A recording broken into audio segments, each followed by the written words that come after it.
Next, that's first, what do you think of it? And then I'll ask Hank. This is my first Comic-Con. Yes, it's a pleasure to be with my people, finally.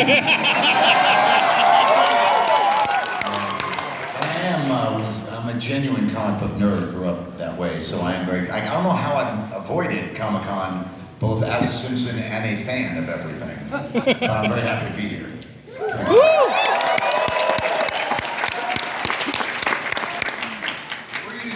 We're used to San Diego. Boo. I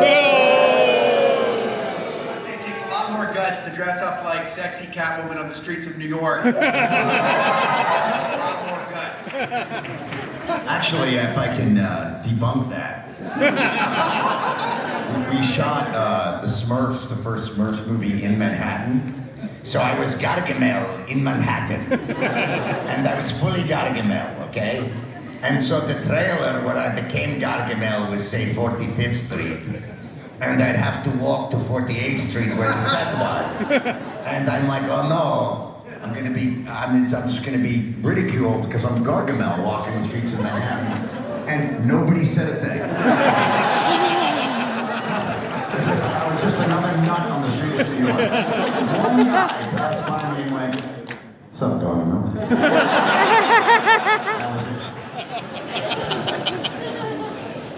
So, this being a comic book convention, Hank, what would Comic Book Guy say about it? As I prepared a statement. Greetings, New York City. Is I, Comic Book Guy, and I am heartened to see Comic-Con finally where it belongs, in Gotham. Those of you who doubt that New York is actually Gotham City, let us look at the facts. Rampant crime, check. Corrupt mayor, check. People gallivanting about in capes and tights, check. The only difference is that in Gotham, no one tries to make Batman pay $15 a day extra to drive the Batmobile south of 60th Street. Now, most of you here are nobly educated role-playing dramatists, or, for short, nerds! Wow! And please, you should wear that badge proudly when you are not in public. I, in fact, consider myself to be one of you. Except that I am married. I do not live with my parents. I live in my parents' basement, which is technically an ADU. I had to Google that. Go ahead and Google that joke if you like. But It's more of an LA joke, sorry. accessory dwelling unit is what that stands for. But it is better to be a nerd than a dumb, obnoxious rich kid, or dork, which is what the rest of you are. This is long, I didn't write it, don't blame me. I will now present you with some words of wisdom, a stat which I have loaded to over 20 on my half-elf cleric. Most of you get that? I hope so. I had to look that up. Here's my advice, eat your nachos from the side, thus maintaining a constant CCR, chip-cheese ratio. Always question authority, as well as comic book ratings over 9.2. Finally, do not forget to put sunblock on the part of your stomach that sticks out under your shirt. It has been my honor to honor you with my presence. Now go forth and prosper. Or at least please break even, selling off some of your duplicate Thors. May all your triumphs be sealed in Mylar, never to be enjoyed. And may your breath always be near mint. Thank you very much.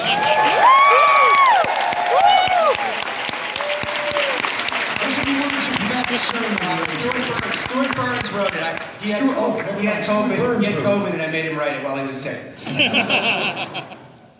Matt Groening, considering, can you talk about how Comic Book Guy came to be? Well, Comic Book Guy is, from my perspective, is every comic book store manager there is. But really, Comic Book Guy comes from Hank. You want to talk about comic book guy and where he originated, or not? Well, sure. No, yeah, I mean, it'd be weird if I said, I don't want to talk about this stuff. He was written very funny, I remember early on, and he felt like an adult who fought with kids on kids' own level. He reminded me of a guy I lived next door to freshman year at Tufts University. We had great little tiny rooms. This guy had a Barca lounger take up his entire room, and he rarely left it. And he sounded like comic book guy. Can I just interrupt for just a second? So most of the characters on the show that these people all write, we don't give the actors much of a direction. It's just whatever they come up with in the moment. And occasionally we say, try something slightly different. But comic book guy sprung from you, fully blown. Well, you had written it, but yes, the voice. Well, I mean the voice. Yes, sir, I thought this would be good. I mean, this guy used to, we had these dry erase boards on our doors back then. Google that, kids. And he would have a list. He would have a list of his top 5 and his bottom 5. And if you ignored him, he'd say, "You're on my list!" And I just thought he would work for comic book guy. Apparently he did.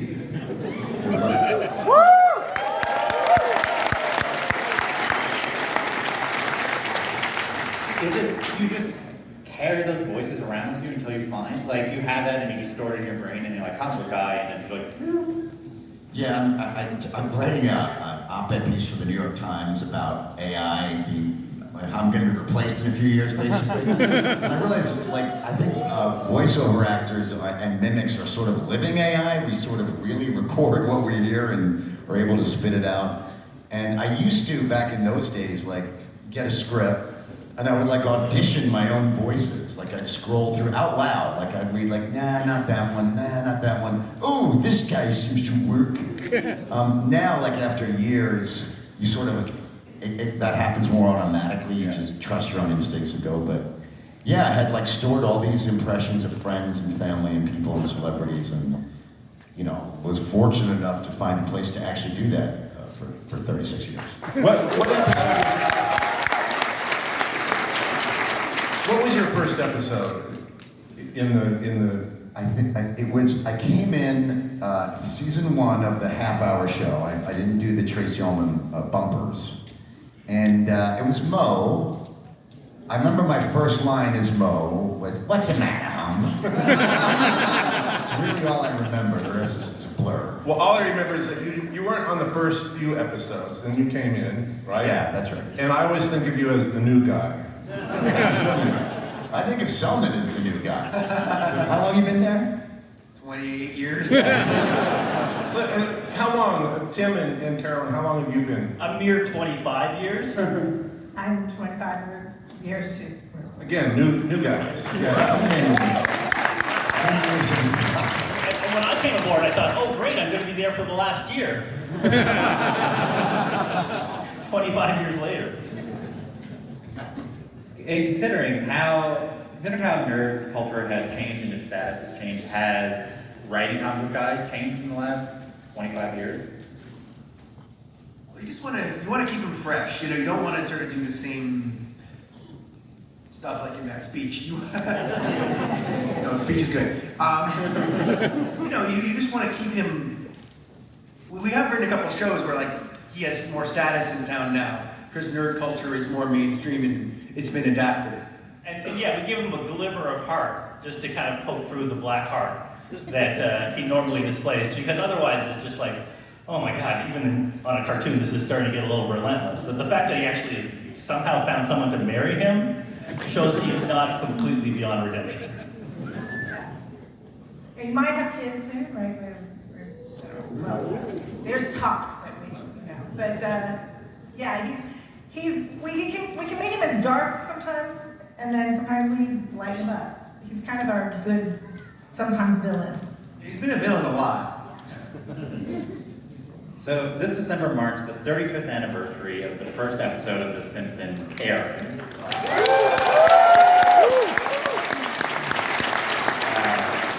Matt Groening, do you remember how you were feeling 2 months out from Springfield, from Simpsons Roasting on Open Fire airing? Do you remember 2 months out being like, I guess the show's coming?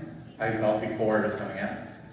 Well, we were supposed to debut in the fall of 1989, and we got back the animation for the first episode, and it was so horrendous. We lied to Fox, and we said we hadn't gotten the animation back yet. And we delayed the premiere of the show from a fall premiere to December 17th, 1989. And we debuted with the Christmas show. We took that very first episode and we buried it until we could make it airable. So it was quite traumatic in those months before the show actually came on. In fact, when we first watched the first screened the original animation for that, what was supposed to be the first episode, which was about the babysitter bandit, inspired by one of my babysitters, Mrs. Botts, who in the show became Mrs. Botzukowski. Really, the sky's the name. And I remember one of the other writers turning to me after we watched this horrendous animation and said to me, "Your career is over." But again, we fixed it, and the show debuted in December, and it turned out great. That was the Christmas episode. Yeah. I still regret saying that. What do you remember when it premiered? What was the reaction immediately from it when it came out? Do you remember? Well, it was staggering. Originally Fox wanted to do one special, and we said no 13, and they said okay 4. You can do 4 shows. And then we said, no, 13, this is Jim Brooks and Jim Brooks's drive and clout. And so Fox gave us 13 episodes without a pilot. And because of those first 13 episodes, by the way, which we all had in the works before we saw the results of the first episode. So we didn't know if it was gonna work. And I thought it would. I thought that America was ready for an animated sitcom because there really hadn't been one in prime time that I recall since the Jetsons and the Flintstones and Johnny Quest, and then later on, Wait Till Your Father Gets Home. There weren't very many, and I thought there was going to be a generation of kids that would tune in to see a primetime animated show. My fear was that adults would not watch. I thought that adults would think, oh, this is kiddie stuff, but that worked out as well. And the main thing that made me realize how successful the show was actually after those first 13 episodes in the summer of 1990, the bootleg Bart Simpson t-shirts on the streets of New York were unbelievable. And that was, there was so many variations on the t-shirts. And that same summer was when Nelson Mandela was released from prison, and I made it my goal to find a Nelson Mandela Bart Simpson t-shirt, and I found one, and they're shaking hands. I assume Nelson was saying ha ha.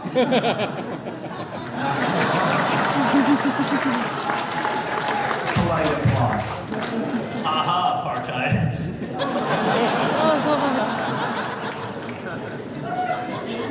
A glimpse into the writer's room there.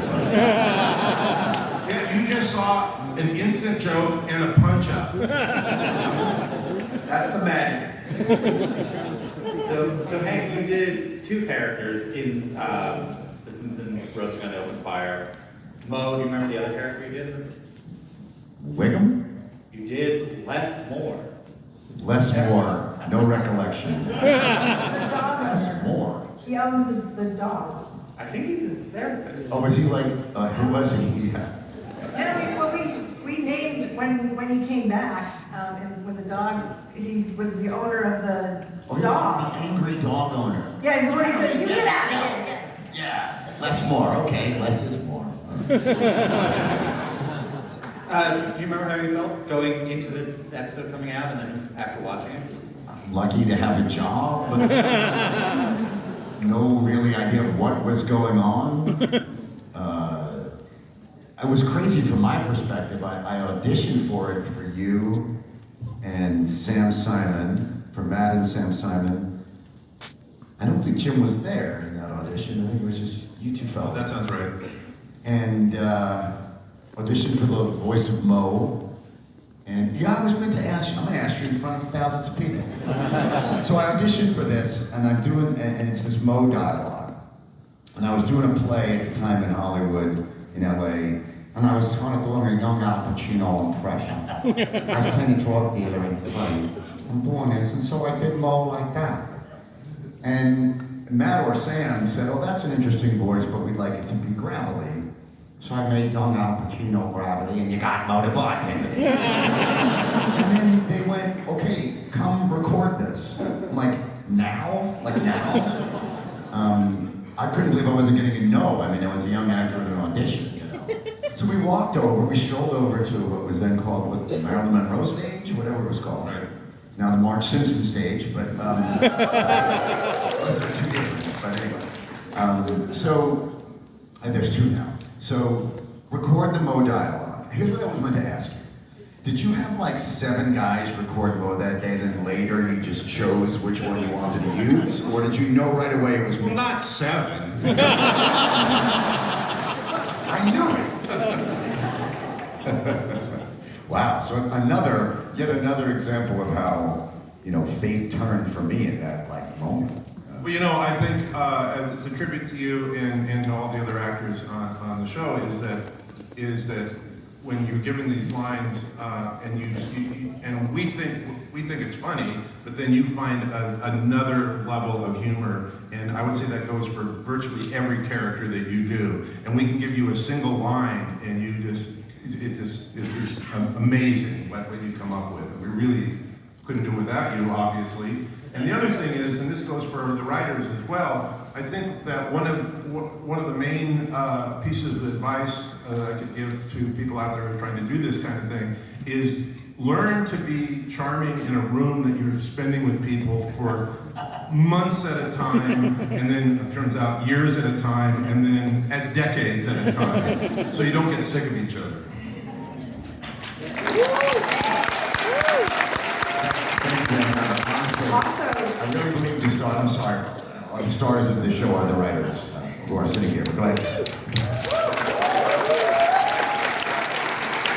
I'm gonna say the other skill is learn to not look like you hate other people in the room. Learn to look like they're not bugging you. Yeah, I mean, a big fake laugh is an asset as well. Very good. Considering that we couldn't remember who Les Moore was, what is it about Mo that made him such a lasting character for the show? Like a lot of the characters we've mentioned, or a couple, what's gratifying to me is I started out as the youngest guy there and sort of just doing this or that, this one-off and that one-off voice. And I think the show, because it lasted so long and so beautifully written, and you have a whole town that you can actually develop. So they did. And so, you know, Mom said one thing to start, what's the matter, Mama? And that was pretty much it. And then, you know, cut to 3 seasons later, it's like, what's with that guy? Maybe we should write a story for him. And so a lot of the characters have grown from just a one-off joke or a moment or two to get fleshed out. And that's happened over and over again on the show. You know, and I really have loved, you know, the more I remember when I started getting more to do my characters. I was really thrilled by it. I mean, it's fun to find the characters that have an inner life that you didn't realize existed. Like Mo can do that, comic book guy can handle a show, Frank can handle a show, like so many of Wiggum can handle a show. Like you can, these silly guys that seem just silly have sadness and pathos in them. And so it's so fun when these one-dimensional characters, we start to develop them. Like recently, we were very excited that Superintendent Chalmers has become a sex pest. Chalmers has become a little problematic.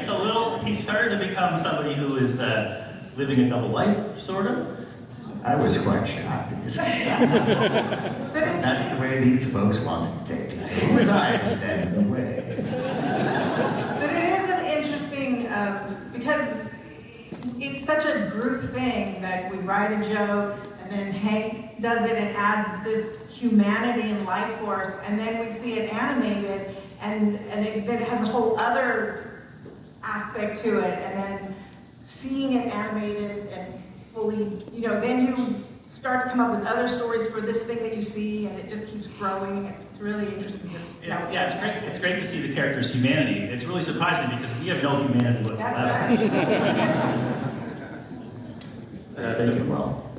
From the first episode of The Simpsons ever to the series finale, which for those who don't know aired at the season premiere of the current season, Matt Selman, can you talk about how that episode started and what involved it? Right, so the season 36 premiere was the Simpsons series finale. Shock gasp. What? We're always being asked, you know, what would the last episode be of The Simpsons? And it just seems like the least fun thing to think about in the world. And it's a show that was kind of meant to go on forever, and maybe with AI it will. And, so we just thought, well, what if we did an anti-finale that was like an FU to the idea of ending the show, that made fun of cheap, cloying wrap-ups and happy endings, which were never built into the DNA of Matt's subversive show. Just we did a real, like, screw you, salt the earth for future finales. That was the idea. Do you want to set up the clips we have? We have we just have two fun clips of Hank's characters having a happy ending for their big finale.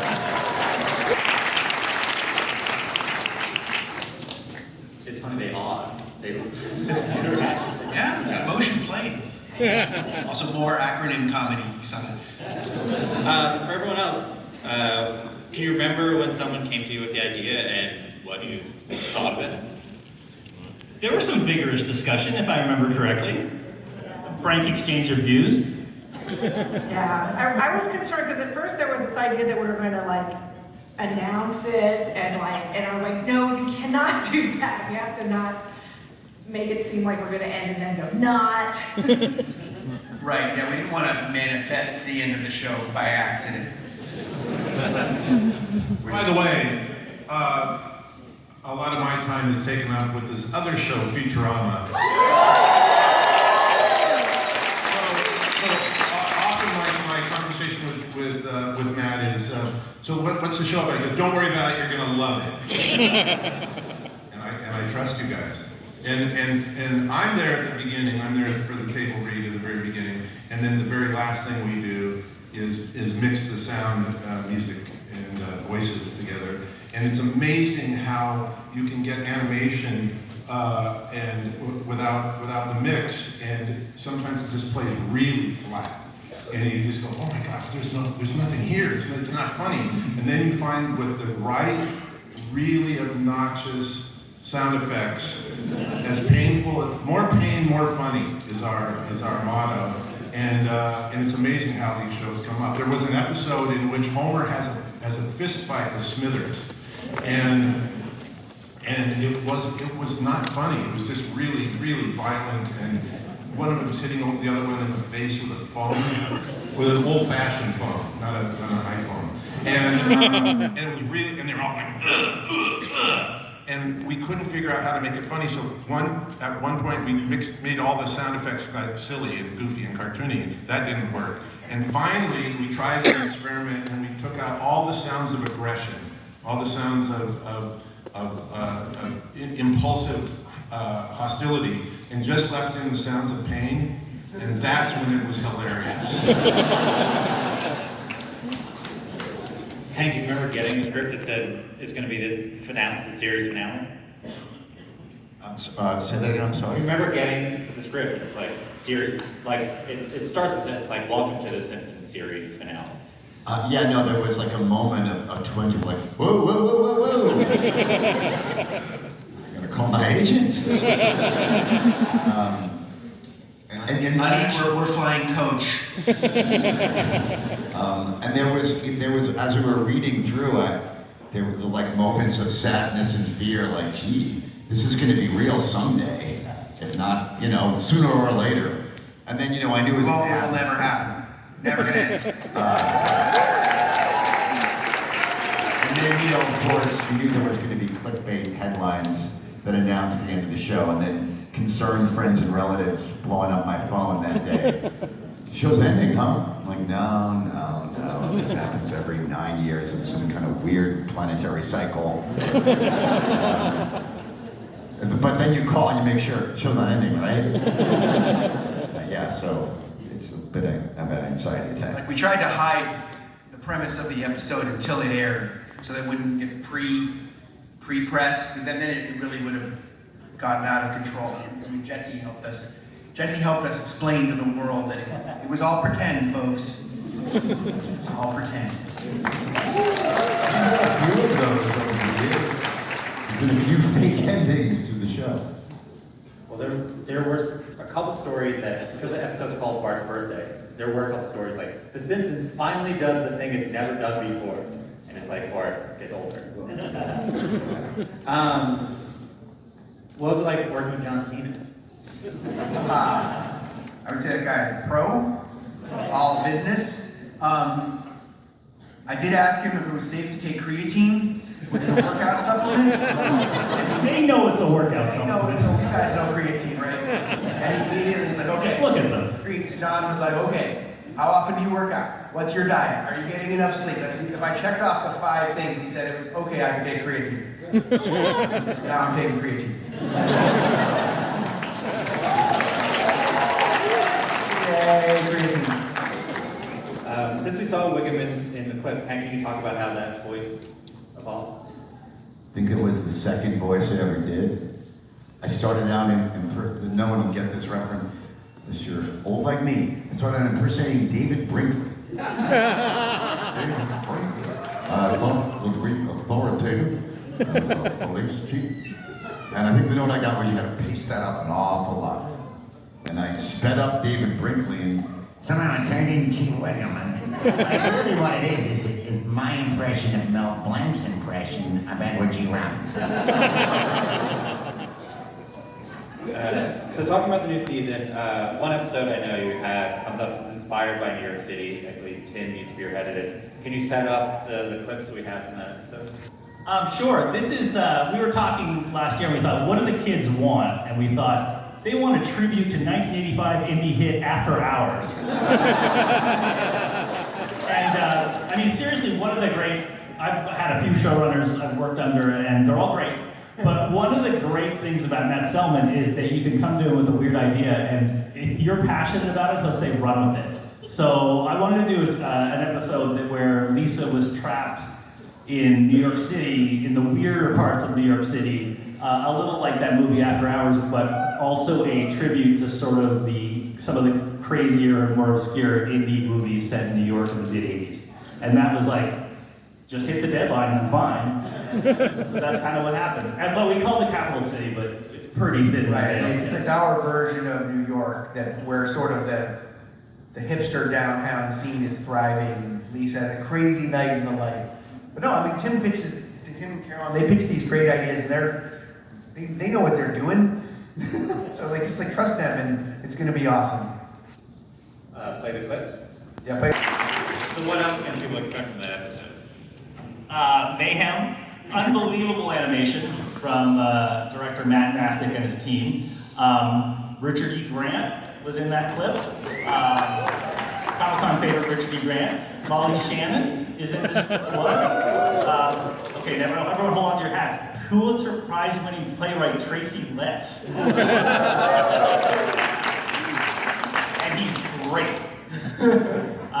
So lots of fun surprises. And Airing this Sunday. the biggest surprise of all, of course, the voice of the cockroach Tim. You gonna spoil that one? It's Griffin Dunn. Griffin Dunn. After Hours. After Hours. But it's really hilarious. You can even see in that clip there was our David Byrne is walking around and Madonna from Desperately Seeking Susan. And Spalding Gray is in there. Gray, rest in peace, was there, and yeah. Was there any consideration of setting this episode in New York City and having it be a sequel of the city of New York versus Homer Simpson? Yes. We thought about it, but we also thought we had a little more flexibility if we called it Capital City, but then gave a big wink to the audience that it's really New York. If you look at that, there was no time to look at it really, but in that Times Square scene, You've got a Blocko store. You've got a revival of Stop the Planet of the Apes, So I Want to Get Off. And if you look really closely, I believe there's a Simpsons store in there too. So lots of fun for the freeze framers. We didn't want to accidentally predict another 9/11, so. There we go. Carolyn is Selman this panel. Matt Groening, do you remember when Capital City was introduced and what was the thinking behind it? It was a joke name we needed for the moment. That's it. Yeah. There was no grand plan for that. And then when I came back from another thing, and the writers had created Shelbyville, which that was a surprise to me, and Shelbyville's a huge part of the show as well. We don't have very many other. I always love that, well, there's Ogdenville, but I also love that there's a town called North Haverbrook. Like, the fact that North got stuck in there always made me laugh. Well, one of my favorite things now with the show is that we've been to so many places that at first we tried to get it wrong every time when the Simpsons would go to whatever locale they went to. But now that we do tributes to various places, we did a great tribute several seasons ago to New Orleans and New Orleans food. And then you, Selman, didn't you write the Cincinnati episode? So I just breathed life into it, but no, I didn't. But yeah, we had a big love letter to Cincinnati, but we want to keep doing that because there's so many great cities in America that have interesting character and storytelling juice to them. It's a great tradition. And we destroyed upstate New York. Yeah, a few shots in upstate New York. Tim offended Newfoundland, I recall. I guess we had to bring that up. Yeah, we'd like to forget that, but yeah, that happened. An earlier era, earlier time. So we started talking about a Christmas episode, but you have another Christmas episode this season. Carolyn, can you set up the quick recap of that? All right, so I had a really hard 2023, I mean, all of us did, not to mention, not least of which was we were on strike for 6 months. But I had family members get very sick and pass away and things, and I did a lot of traveling, and I watched a lot of Darren Brown. Do people know Darren Brown? Yay! Really awesome. But what I loved about him was that he's so entertaining, so interesting. He does these sort of social experiments, but also his things, these little fun shows tend to be about something a lot deeper and more meaningful. And I really wanted to write an episode that was uplifting and about real magic in this world, that, you know, that there is magic in the nature and people that you love, and just something that was, you know, something that would, I felt like we all need something to sort of make us feel better, and a Christmas episode. And so we have this wonderful thing that ended up, Jim Brooks' main note was that the music had to be spectacular. And so that really, I mean, our incredible composers came up with beautiful music, Cara Tal and Russell Emanuel. But we also had two special guests. We have a cappella group Pentatonics. And we have the goddess, Patti LaBelle. But it's a very interesting episode. So this is a little clip of Darren Brown has come to Springfield to conduct an experiment. Play the clip. By Debbie Mahan and Matthew Fawnin. Just really incredible. And Carolyn did 99.9% of the work. This is her baby. So proud of it. We're also proud of it. It's amazing. And this is a very long episode. This is Yes. twice as long. This is a double episode. Double episode. That And it appears not on broadcast. Not but broadcast. We love broadcast. But we also love Disney Plus. So when does this episode premiere? What day? December 17th. What day is that? The 35th anniversary of the first Christmas show. Something about seeing these clips has really made me want to protect the magic. I don't know.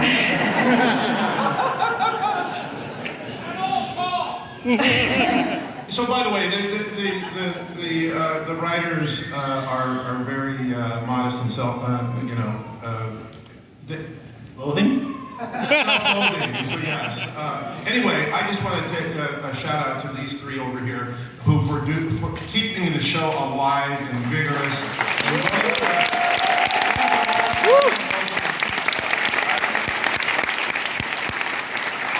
I love these new episodes that they've been putting together, and this Christmas episode is going to knock you out and maybe bring a tear to your eye. And what you saw there is only a fraction of what is in this episode, and this thing goes places you will never imagine in a million years. Lots of surprises, and they're good surprises.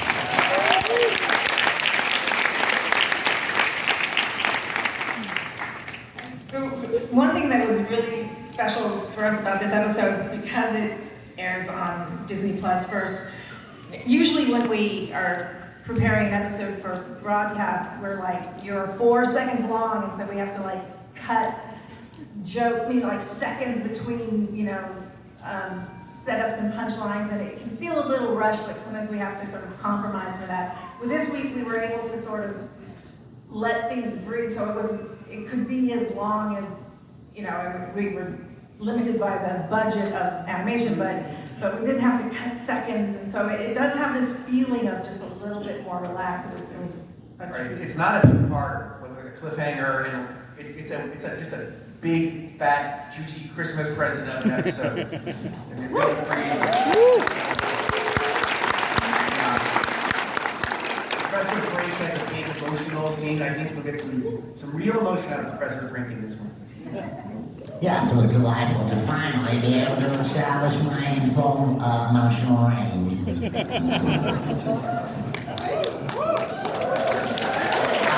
you. So I only have a couple more questions, but we will have some time for audience questions. If you want to line up on that mic over there, one question per person, and ask a question that everyone would be able to. They're in. But one moment. So what else can we expect from this season while they're filling it out? Oh, what else is happening? Let's see. We have, Halloween airs November 2nd. And that's a big show. We've got some, you may have seen that there's a parody of a little movie called Venom, called Get 'Em. Homer has Bonds with his talking pants that are made of actual denim because they're stop motion animation. Hey look, there's Waldo. And found him. Oh geez, that's a big line. Done by the Robot Chicken guys. The Robot Chicken guys animated. And then we have another bonus spooky episode, another spooky trilogy based on the short stories of Ray Bradbury, which a lot of other shows are doing that. And Tim, Carolyn, what else we got? That's it. That's it, there's two more. That was the finale. That was the finale. I just feel like we're doing a lot of shows these days where I love what you said about how we love ideas that no other show would do. Like, nobody's gonna do our After Hours parody. Nobody is gonna do the Darren Brown thing. It's up to us. No one else is doing Darren Brown. I forgot to mention that Darren Brown is a hypnotist, but you guys all got that. Okay, context clues. So we're going to have questions. If you ask a good question. I'm already sad for most of the people in this line. I'm pretty sad. I'm pretty sad for you. There's a reward for asking a good question. Okay, here we go. Let's rock. Let's pound through these. All right. Mike. Hello. Oh, there we go. First of all, thank you for coming to New York and spending time with us. My question is for the writers. The three of you have been in the writer's room for a while, so I'm wondering if there is a specific episode that someone else in the room pitched that when you heard the idea, you were like, oh God, why didn't I think of that? That's such a good idea, I'm so jealous. I remember thinking that about when Dan Groening pitched the idea that Homer would help. There was like robot wars, and that Homer couldn't build his own robot, so he eventually had to just put himself in the robot. I thought that was such a great idea. I just take so much credit for other people's work, I can't remember what they said. I think there was one time when I think Mike Scully threatened to fire us all because we weren't pitching enough ideas. So at that point, Selman and I were the new guys, and we were like, well, we'll be first to get on the chopping block. So we both came in and came up with episodes, and I pitched the NSYNC episode, New Kids on the Block, and Selman pitched Trilogy of Error. And I remember thinking, damn, this guy may not be so bad. Thank you, Tim.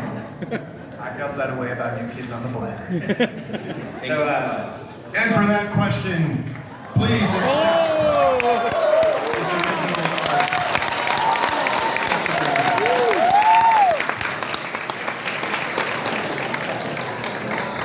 thank you. Next question.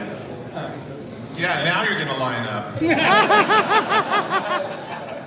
Just thank you first for everybody for bringing us to New York. I know it's been the San Diego thing for a while. Really, my question's for Hank. How's Brockmeyer doing after last night?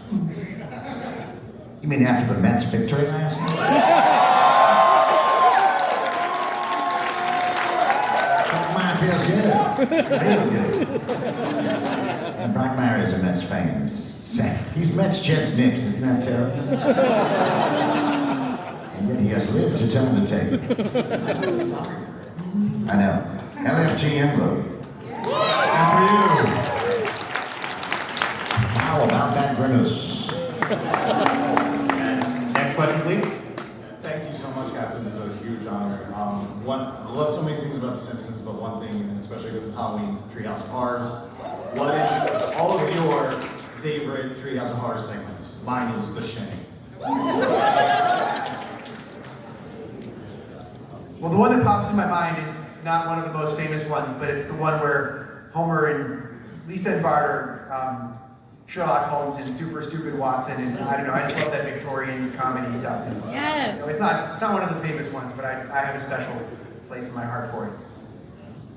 I just, maybe because there's a reason, but I was very excited about the anime Death Note parody. I like Homer as King Kong. Yeah. And as the ship was approaching the island of King Kong, they said, "Oh, look at that Skull Island," and Lenny said, "I don't like the sound of that." There you go. So much. Yeah, and I thought the anime one was great. And I also loved the one that was all around the panic around Y2K, just because I think that's a funny topic. And Tom Arnold's in it, so how can you lose? Tim, you've ever written Yeah, I did Stretch Dude and Clobber Girl. Student Clobber Girl last week? Okay, good. He's really seeking Xena. I liked the one where I imitated Boris Karloff. What did the third one? It was a Halloween show. Awesome. Thank you so much. Next question, please. Hi. So big fan, but also inspired by The Prince Who Was Promised, Grimace. If we were to bring back Homer at the bat, is there a current baseball player you would like to see? I will reveal there is a baseball-themed episode coming up. A parody of Otani and Peccadillos, but also in a nice. There's a good Yu Darvish joke in that episode. Yeah, that's a good Mo show in there. There you go.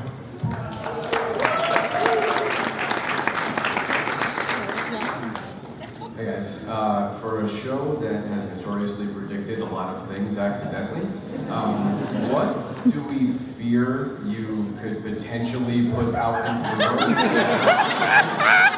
Also, why have you not slipped the writers some money to get, the Jets a Super Bowl? I mean, we did also predict that we would be taken over by giant iPods who would whip us with their earbuds. And that never happened.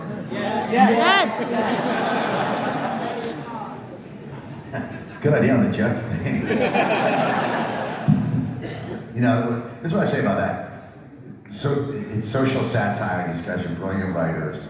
their job is to sort of imagine, like, a lot of the job, right, is, well, if society continues this way, here's a likely absurd outcome. Occasionally they Like Trump becoming president. Yeah, exactly. Occasionally actually they come true. So, like, you know, say 4 of those predictions a show, 800 episodes, you do the math there, we've gotten like 13 things right out of like 9,000. But they are kind of amazing things. I mean, most of the jokes in the show don't happen. Remember that. Most of them don't happen. And However, we are time travelers. That is true. In fact, we're just very. I really shouldn't say this because it's going to affect the future. But the winning Powerball numbers are 043039446011. I'm a time traveler, but from the past, so I don't know. Alien presidents. Alien presidents. Couldn't be worse. Thank you. Hi everyone, thank you for coming to New York Comic Con. We truly appreciate it. With so many famous quotes from The Simpsons, how did something as simple as the word "dough" come about? Dough was simultaneously a notion that Dan Castellaneta had, and I concurred with him. It's based on an old character actor named Jimmy Finlayson, who was a foil for Laurel and Hardy, and he used to say "Dough" like that, and Dan just shortened it. So look at old Laurel and Hardy movies, and it's in Way Out West and a whole bunch more. Oh, wonderful. Thank you so much. Doe never appears in the script says Doe. It appears, parentheses, annoyed grunt. And then Dan goes, Doe. I think we have time for a couple more. Take away. Hi, yes. Thank you so much for the show. I just wanted to ask, over the years when creating new characters, did you already have the voice actor in mind, or did you have like different actors audition for that new character, or if any didn't, or got passed on for that role? Well, for guest parts, we'll usually write the part first and then think, oh, who would be funny for this? But then also, sometimes we know, oh my God, Hank will kill this, or oh my God, Tress McNeil will kill this. And then we sort of think like, let's use some of our in-house people. Like Will Ferrell, we wrote a big part for Will Ferrell and he passed. No, he died. You were announcing it at Comic-Con? Yeah, Will Ferrell died.